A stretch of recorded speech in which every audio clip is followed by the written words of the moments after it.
So here's a question for you. Do you ever find that half an hour with a good book can do more for you than any person ever could? Like me, do you worry about how modern life is affecting your emotional and mental health? One answer to the mental health crisis, I believe, lay in reading. And I say that because books aren't just entertainment. I believe that reading books can fulfill some of our deepest emotional needs. So in this video, I'm going to lay bare what exactly our emotional needs are and how reading can fulfill so many of them.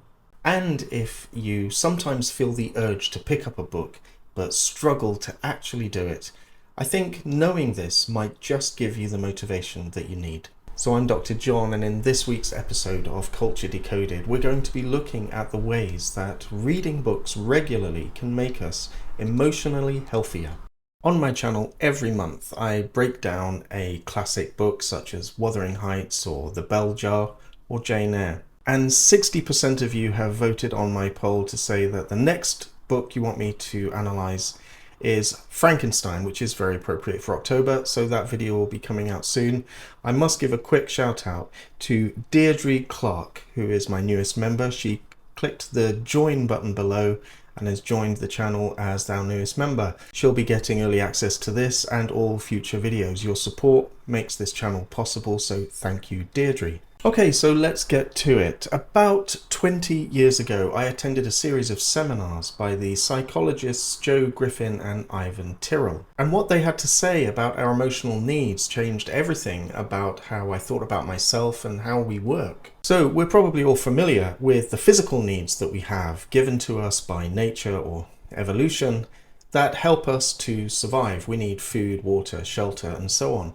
And nature has also given us the resources to help us get those needs met, such as a physical body with muscles and a thinking brain. We may be less confident about exactly what our emotional needs are, also given by nature to help us survive. We might instinctively know when our emotional needs aren't getting met, but it may be a bit fuzzy as to what exactly those emotional needs are and which resources we've been given to get those needs met. So following decades of research and therapeutic analysis, Griffin and Tyrell identified 9 emotional needs that we all share. And their argument is that, as with our physical needs, getting our emotional needs met will make us healthier and more productive and more resilient to the kinds of opposition that life can throw at us. And failing to get these emotional needs met can also come at a price. For many of us, that will be anger or depression or stress. I think in a burnout society, getting our emotional needs met is probably more important now than ever. So here is their list of 9 emotional needs that we all share. You can pause it and have a look through, but don't worry, I'll be going through each one of them with you. And the first of the 9 emotional needs that they list is security. Security is obviously very important for us to feel not only physically, but also emotionally secure in our environment. That's not always possible in every environment. Of course, work and adventurous sports and all kinds of activities can put us in moments of insecurity. But that can help us grow. What we do need to feel emotionally safe in a general sense is a safe haven, a home or a place where we can feel a sense of emotional security. The writer Somerset Maugham said that to acquire a habit of reading is to construct for yourself a refuge from almost all the miseries of life. And if you've spent half hour with a good book, you'll know that feeling of security and safety that can be given to us when we allow ourselves the space and time to read and to become fully engaged with what we're reading. A few minutes with a good book on a train, in a coffee shop, or at home, or even at work if we have the space to do that, can certainly make us feel like we are in a secure, safe environment. We're within the confines of our imagination, and we can feel free to then experiment and play imaginatively with the world that we're reading about. It's really important for us to be able to give and receive attention for our emotional and mental well-being. We all need attention at some level, but we also need to give attention, and this is the next need that we'll look at.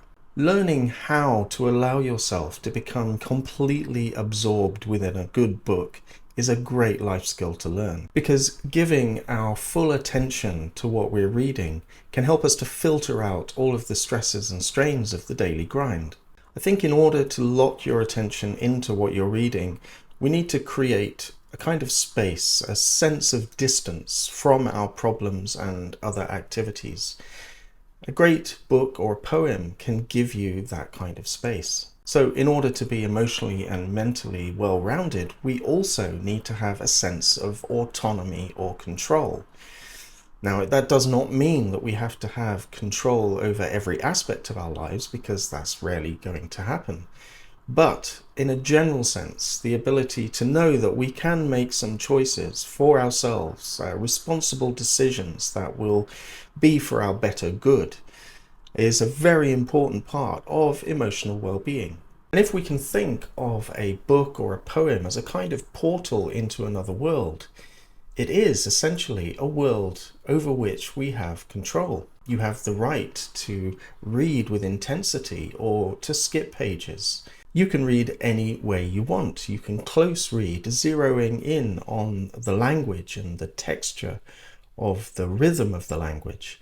You can speed read if that suits your purpose. If you have some life problems on the back burner, you can bring those into the space given to you by the book and see what happens when you emotionally engage both with your problems and the setting that the book has given you. Or not.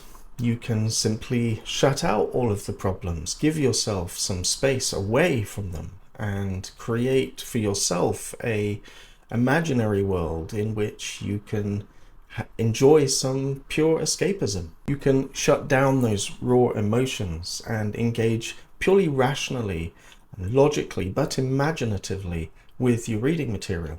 Sometimes as you read, you might find that ideas can pop into your head about your own life. You can choose to listen to those ideas and follow that train of thought, or not. You can ignore them and create this escapism that you need. There are so many ways of reading and engaging with a text, but the main thing is that you're in charge of the reading. You have the right to skim, skip, or read with intensity. The choice is completely yours. Now, it's important for our emotional and mental well-being that we also have a sense of community, a feeling of belonging to a larger social group.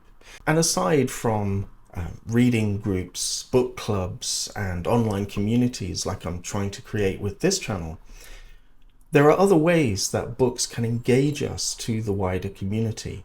Because a book or a poem is essentially a record of another person's thoughts. Thank goodness that we're able to learn from the experience of others and not just our own lived experience. Although reading is generally done in solitude and you gain all of the benefits of that, you're also imaginatively connecting with the thoughts, feelings, and experiences of other people.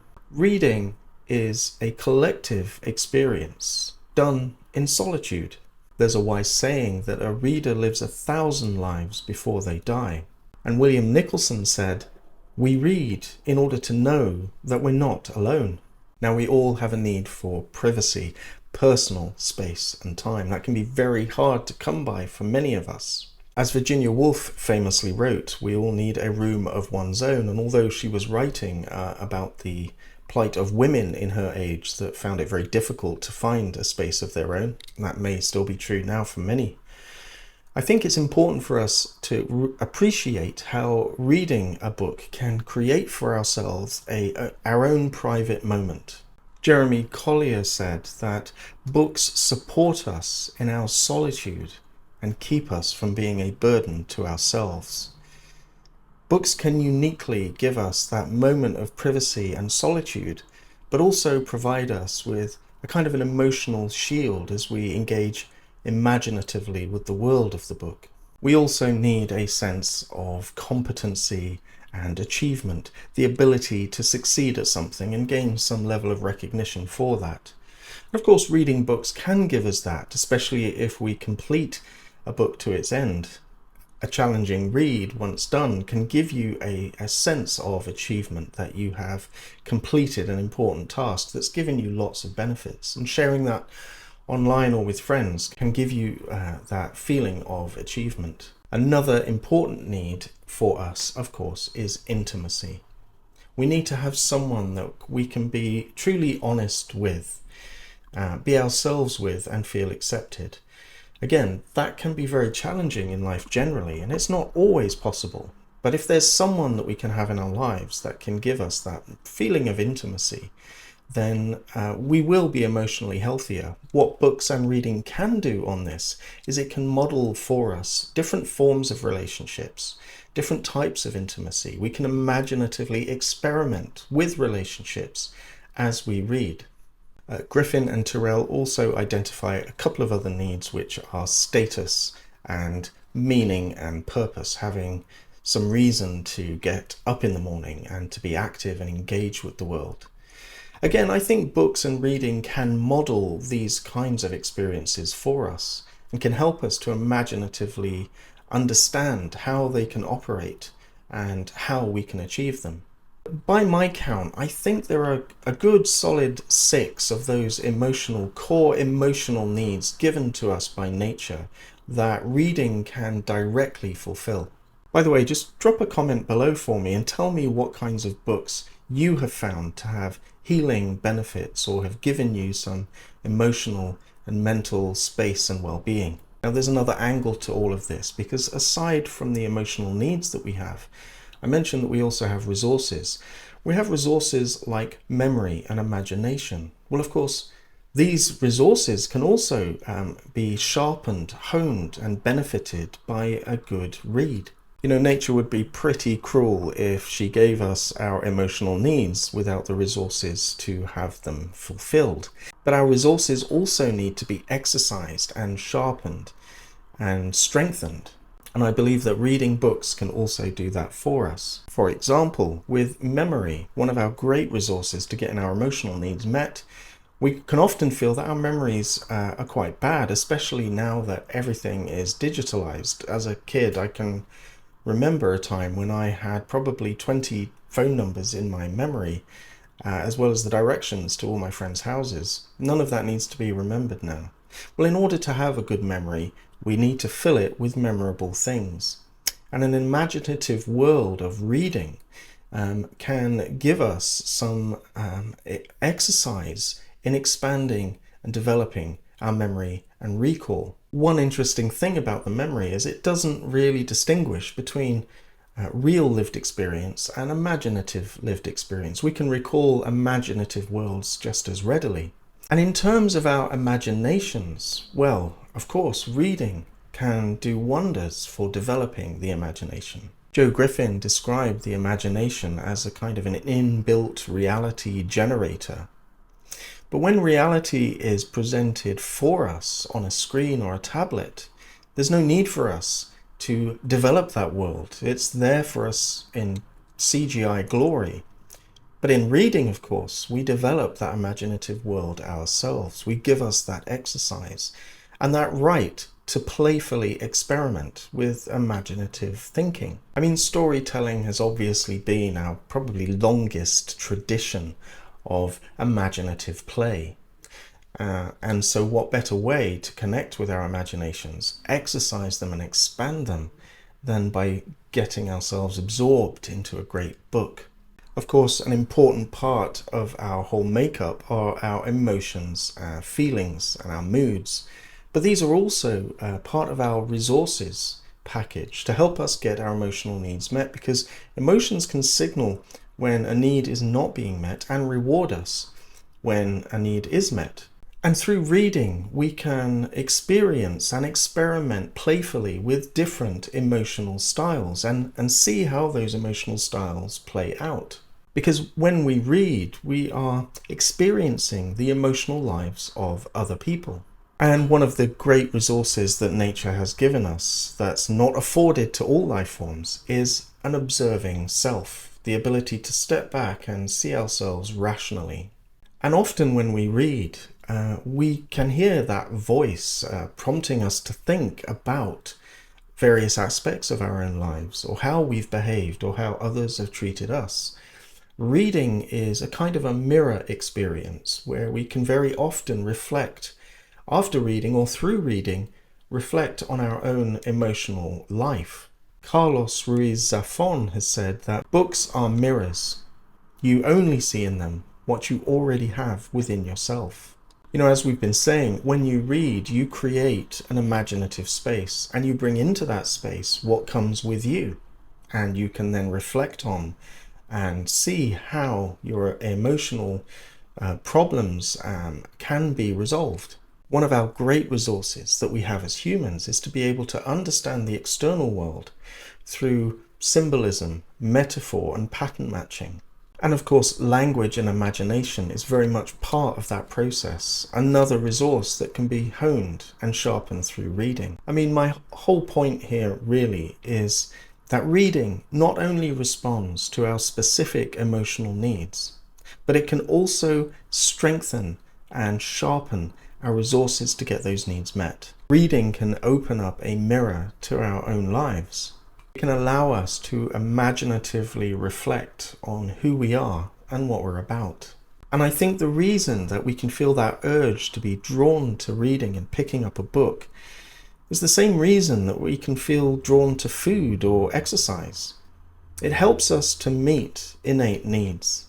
If you think that you'd like to know more about the classics and how to read them and get meaning from them, such as Wuthering Heights or Jane Eyre or Shakespeare, then feel free to subscribe and I'll see you again. And don't forget to let me know in the comments which books have been healing for you. Thanks for watching and happy reading.